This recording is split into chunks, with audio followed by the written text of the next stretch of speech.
जय हिंद। हम लोग का chemistry class 10th chemistry chapter number 1 ये इसका पार्ट 4 वीडियो है। इससे पहले हमने 3 पार्ट डाल चुके हैं, अगर नहीं देखें तो कृपया उसको पहले देख लीजिए। तो आज हम लघु उत्तरीय प्रश्न का देखेंगे, जो कि सारे के सारे प्रश्न एग्जाम में पूछे हुए हैं। ये प्रश्न जो है 2013 और 21 में पूछा हुआ है। तो वीडियो को प्लीज़ अंत तक जरूर देखिएगा ताकि आपका अच्छा रिजल्ट हो सके। हम पूरा कोशिश करेंगे आप लोग को अच्छा रिजल्ट के लिए। तो चलिए, प्रश्न क्या लिखा हुआ है। थोड़ा वीडियो लंबा होगा, पूरा देखिएगा क्योंकि 10 प्रश्न देखेंगे हम लोग। बहुत ही इम्पोर्टेंट होगा सारा प्रश्न। चलिए, फर्स्ट वीडियो पहला प्रश्न क्या है, संयोजन अभिक्रिया क्या है, एक उदाहरण दीजिए। ऐसी अभिक्रिया जिसमें दो या दो से अधिक अभिकारक मिलकर एकल उत्पाद का निर्माण करते हैं। किसका निर्माण करता है? एकल उत्पाद का निर्माण करता है, उसे संयोजन अभिक्रिया कहते हैं, है कि नहीं। जैसे क्या लिखे, जैसे में लिखे हम लोग, कैल्शियम ऑक्साइड जल से अभिक्रिया कर बुझे हुए चूने का निर्माण करता है। जैसे CaO जिसको बोलते हैं हम लोग कैल्शियम ऑक्साइड, किसके साथ जल से अभिक्रिया कराए, क्या बना? कैल्शियम हाइड्रो ऑक्साइड, जिसको हम लोग बोलते हैं बुझा हुआ चूना। तो इस अभिक्रिया में काली चूना जल से अभिक्रिया कर कैल्शियम हाइड्रो ऑक्साइड बनाता है। एकल उत्पाद में क्या हो जाएगा? CaOH। जैसे देखिए, अब संयोजन का मतलब क्या होता है, दो लीजिए, दो से ज़्यादा लीजिए। अब उससे हमको कोई मतलब नहीं है। मतलब क्या है कि अब इसको दोनों को जब आप मिलाते हैं, मिलाने का एक बनना चाहिए। यही संयोजन अभिक्रिया का नियम होता है। संयोजन अभिक्रिया का नियम क्या होता है? जो लीजिए, दो से ज़्यादा लीजिए, कोई मतलब नहीं है। मतलब संयोजन होने के बाद, मतलब मिलने के बाद एक ही चीज़ बनना चाहिए। अतः ये संयोजन अभिक्रिया का उदाहरण है। देखिए, संयोजन अभिक्रिया, उम्मीद करते हैं आपको समझ में आया होगा। दूसरा प्रश्न क्या लिखा है, विस्थापन और द्विविस्थापन अभिक्रिया में क्या अंतर है, इन अभिक्रियाओं के समीकरण को लिखें। है कि नहीं।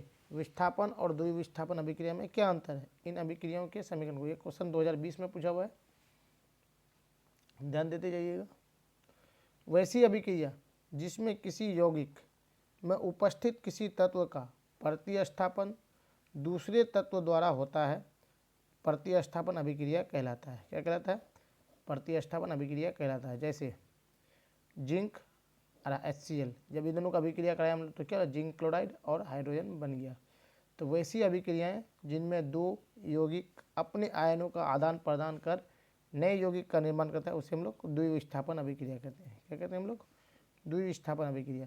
जैसे NaCl AgNO3, तो NaCl की क्या है, Ag से ज़्यादा यानी पारा से ज़्यादा ये है। तो इससे क्या, ये इसका फ्रेंड को छीन लेगा, ये इसका फ्रेंड को छीनेगा, तो यानी ट्रांसफॉर्मर हो जाएगा। तो इसे हम लोग कहेंगे विस्थापन अभिक्रिया। समझे? एक दूसरे से एक्सचेंज कर लेगा, जो अधिक क्रियाशील कम क्रियाशील वाले से एक्सचेंज कर लेगा। तीसरा प्रश्न है, जब लोहे, ये भी प्रश्न देखिए 2019 में पूछा हुआ है। प्रश्न क्या है, जब लोहे के कील को कॉपर सल्फेट के विलियन में डुबाया जाता है तो विलियन का रंग क्यों बदल जाता है? प्रश्न को फिर से सुनिएगा। जब लोहे के कील को कॉपर सल्फेट के विलियन में डुबाया जाता है तो विलियन का रंग क्यों बदल जाता है?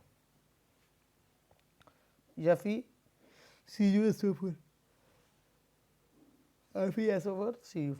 इस अभिक्रिया में आयरन कॉपर सल्फेट के विलियन में कॉपर को विस्थापित कर देता है और कॉपर सल्फेट से आयरन सल्फेट में परिवर्तन से कॉपर सल्फेट का नीला रंग मलिन पड़ जाता है। लोहे का कील Fe आयरन सल्फेट में परिवर्तन से भूरा रंग का हो जाता है। इतना आपको आंसर बोलना है। चौथा देखिए, चौथा प्रश्न क्या लिखा हुआ है, अपक्षेपण से आप क्या समझते हैं। ये भी प्रश्न 2019 में पूछा हुआ है। वैसी रासायनिक अभिक्रिया जिसमें अपक्षेप का निर्माण होता है वो अपक्षेपण अभिक्रिया कही जाती है।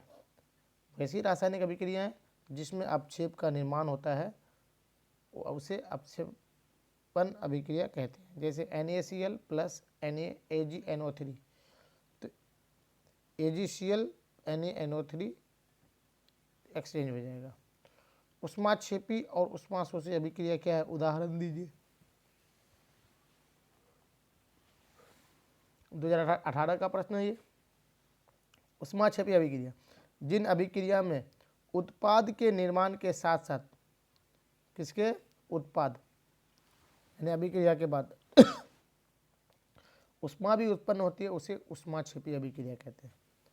तो देखिए यहाँ उत्पाद के साथ क्या होता है, यानी ऊष्मा भी उत्पन्न होता है। जैसे CH4 यानी मीथेन में ऑक्सीजन का हम लोग मिश्रण किए तो क्या बना, कार्बन डाइऑक्साइड और जल साथ साथ ऊष्मा भी। ऊष्माशोषी, जिन अभिक्रिया में प्रतिफल के साथ साथ ऊष्मा का अवशोषण होता है उसे ऊष्माशोषी अभिक्रिया। किसके साथ, प्रतिफल के साथ ऊष्मा का भी शोषण होगा, अवशोषण होगा। कार्बन और जल इन दोनों और एक ऊष्मा, इसको हीट करने का क्या बना, कार्बन डाइऑक्साइड और हाइड्रोजन। प्रतिस्थापन अभिक्रिया क्या है, उदाहरण देकर समझाइए। यदि क्वेश्चन देखिए 2011 2017।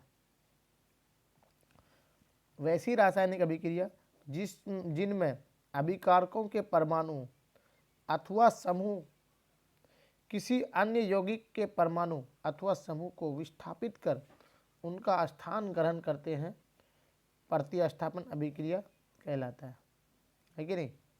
जैसे में क्या है, लोहे के कील को कॉपर सल्फेट के विलयन में डालने पर लोहे के कील का रंग भूरा और कॉपर सल्फेट के विलयन का रंग मलिन हो जाता है। क्या हो जाता है, मलिन हो जाता है। आयरन कॉपर सल्फेट, इसको मिलाकर आयरन सल्फेट प्लस कॉपर, ये विस्थापन अभिक्रिया का उदाहरण है कि नहीं। आयरन क्या गया, सल्फेट को विस्थापित कर दिया, कॉपर को विस्थापित कर दिया और उसका सल्फेट को अपने साथ ले लिया। अपचयन उपचयन यानी इसको रेडॉक्स अभिक्रिया क्या है ये सिर्फ नोट्स है, मतलब ये आंसर क्वेश्चन का। वैसी रासायनिक अभिक्रिया जिसमें एक पदार्थ ऑक्सीकृत होता है और दूसरा अपकृत होता है, अपचयन या उपचयन अभिक्रिया कहा जाता है कि नहीं। जैसे देख लीजिए यहाँ अपचयन और उपचयन क्या, कॉपर ऑक्साइड और हाइड्रोजन, इसके साथ क्या हो गया, हाइड्रोजन का यहाँ उपचयन हो गया और यहाँ कॉपर सल्फेट का अपचयन हो गया। तापन का क्या होता है, कॉपर और जल, है कि नहीं। इसका एक उदाहरण देख लीजिए। तो अब 8वां प्रश्न क्या लिखा हुआ है उसको देख लेते हैं हम लोग।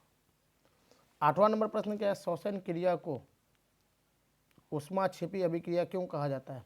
ये प्रश्न 2015 में पूछा हुआ है। तो जीवित रहने के लिए हमें भोजन की आवश्यकता होती है, ये तो सबको पता ही है। ये ऊर्जा हमें भोजन से प्राप्त होता है, ये भी पता है।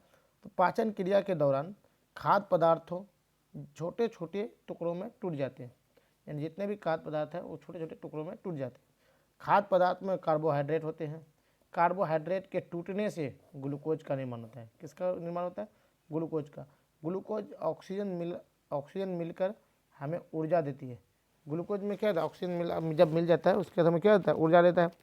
अतः श्वसन एक ऊष्माक्षेपी अभिक्रिया है। श्वसन क्या है, एक ऊष्माक्षेपी अभिक्रिया है। जिंक को आयरन सल्फेट के विलयन में डालने पर क्या होता है। क्वेश्चन 12 और 14 का है। जिंक आयरन सल्फेट के विलयन से आयरन को विस्थापित करता है।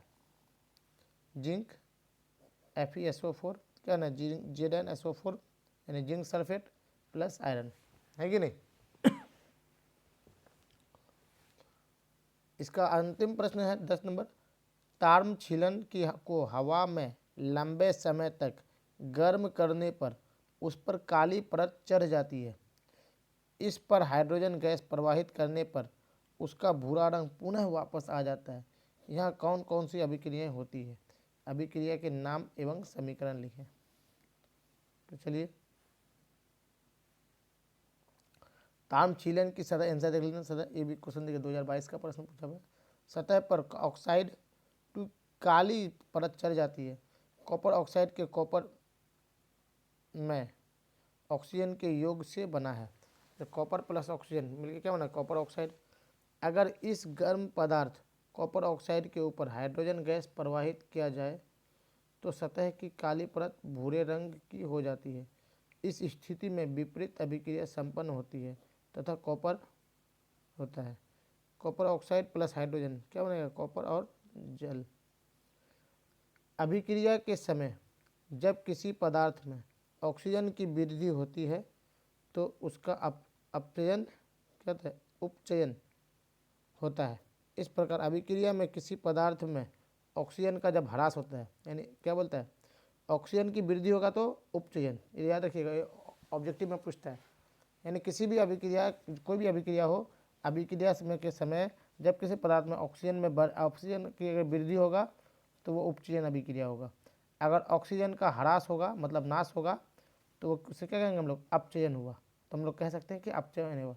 तो इस अभिक्रिया अपचयन उपचयन यानी रेडॉक्स कहा जाता है। यानी उपचयन और अपचयन की अभिक्रिया को क्या कहते हैं हम लोग? रेडॉक्स अभिक्रिया कहते हैं। उम्मीद करते हैं आपको वीडियो समझ में आया। अगर समझ में आया तो कृपया लाइक शेयर करना ना भूलें।